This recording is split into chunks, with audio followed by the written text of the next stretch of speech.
अनिल जी, बहुत-बहुत शुक्रिया इस प्रोग्राम पर बुलाने के लिए। Thank you sir. एंड आपने बिल्कुल ठीक कहा, लास्ट 11 सालों में जो ये साल रहा, ये सबसे बेहतरीन था। आप ये देखिए कि प्रॉपर्टी के प्राइसेज़ भी बढ़े और उसके साथ-साथ जो डिमांड थी, वो भी वन ऑफ द बेस्ट रही है लास्ट 11 सालों में। एंड एक जो भरोसा है, खास करके रियल एस्टेट सेगमेंट ऐसा सेगमेंट है जो इस देश के अंदर जितनी भी लोग हैं, उनके दिल से जुड़ा रहता है इन्वेस्टमेंट पॉइंट ऑफ व्यू से भी और घर में रहने के पॉइंट ऑफ व्यू से भी। तो मैं मान के चलता हूँ कि 2024 का साल है, ये रियल एस्टेट इंडस्ट्री में one of the best year में लिखा जाने वाला है। ऑफ कोर्स आने वाले जो साल हैं, वो भी और बेहतरीन होंगे, लेकिन इस साल को लास्ट 11 साल में आप ये कह सकते हैं कि काफ़ी बेहतरीन ईयर ये गया है। पिछले 11 साल में सबसे बढ़िया साल रहा है। ज़ाहिर-सी बात है कि हाई बेस पर अब 2025 की तुलना होगी 2024 के सामने। तो 2 चीज़ें जो सबसे इम्पोर्टेंट है रियल एस्टेट सेक्टर के लिए, एक घरों की बिक्री और दूसरा दाम। दोनों के लिहाज से 2025 में क्या आउटलुक है? क्या 2025 2024 के मुकाबले में 25 साबित होगा?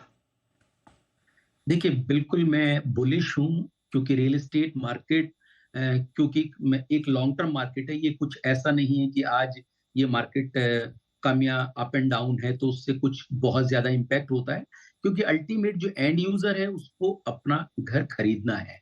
2025 में भी ये जो एक जो ट्रेंड चला है घर खरीदने का, ये मुझे लगता है कंटिन्यू रहेगा एंड बिल्कुल ये ज़रूर पॉसिबल है कि कभी कुछ सॉफ्टनेस आपको क्योंकि प्राइसेज़ काफ़ी ज़्यादा बढ़ गए हैं लास्ट टाइम में, सो ज़रूर आपको कुछ सॉफ्टनेस नज़र आएगी। तो अगर आप प्राइस पॉइंट की बात करें तो मैं कह सकता हूँ कि 2025 में जो मुझे उम्मीद है प्राइसेज़ राइज़ होने की वो 8 से 10% से ज़्यादा प्राइस राइज़ नहीं होने चाहिए। लेकिन घरों की बिक्री वो कहीं न कहीं 2024 के कंपैरिज़न में बेहतर ही नज़र आएगी। ओके, घरों की बिक्री बेहतर होगी, प्राइस बेहतर होगी, लेकिन थोड़ी बढ़ने की ग्रोथ है वो कम होगी। जिस एरिया में आप हैं, जिस ज्योग्राफी में आप हैं, दिल्ली एनसीआर और गुड़गांव तो अभी बड़ा सुर्खियों में एकदम कि गुरुग्राम सबसे ज़्यादा तो अभी आप क्या महंगे-महंगे घर आप बेच रहे हैं सर वहाँ पर। तो क्या वहाँ के ज़रा हाल-चाल बताइए दिल्ली एनसीआर के? बिल्कुल, अनिल जी आपने ठीक कहा। इस वक़्त दिल्ली एनसीआर पूरे इंडिया में one of the best top position पर है सेल्स नंबर्स के अंदर।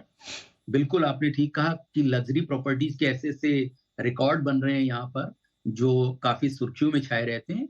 लेकिन जैसा कि आप जानते हैं जो कंपनी है, वो उसका मिड इनकम सेगमेंट ज़्यादा है और ख़ास करके जो मिड इनकम या अपर मिड इनकम, तो इस सेगमेंट के अंदर ये बहुत स्वीट स्पॉट है और हमारा फ़ोकस भी इसी पे बना हुआ है और आने वाले वक़्त में मैं मान के चलता हूँ कि ऑफ कोर्स लग्ज़री की भी डिमांड है, लेकिन ये जो मिड इनकम और अपर मिड इनकम है, इसकी डिमांड कंटिन्यू रहेगी क्योंकि राइट प्राइस, राइट साइज़ और राइट लोकेशन के जो भी प्रोजेक्ट्स हैं, प्रोजेक्ट स्पेसिफिक अगर हैं तो मुझे लगता है कि आने वाले वक़्त में डिमांड आपको कहीं से कहीं तक कम नज़र होती हुई नहीं दिखाई देगी। एक मैं अभी रिसेंटली एक प्रोजेक्ट हमने लॉन्च किया, जो सोहना के अंदर है, जो सबब है गुरुग्राम का, वहाँ लगभग हमने 2800 से ज़्यादा यूनिट्स को लॉन्च किया।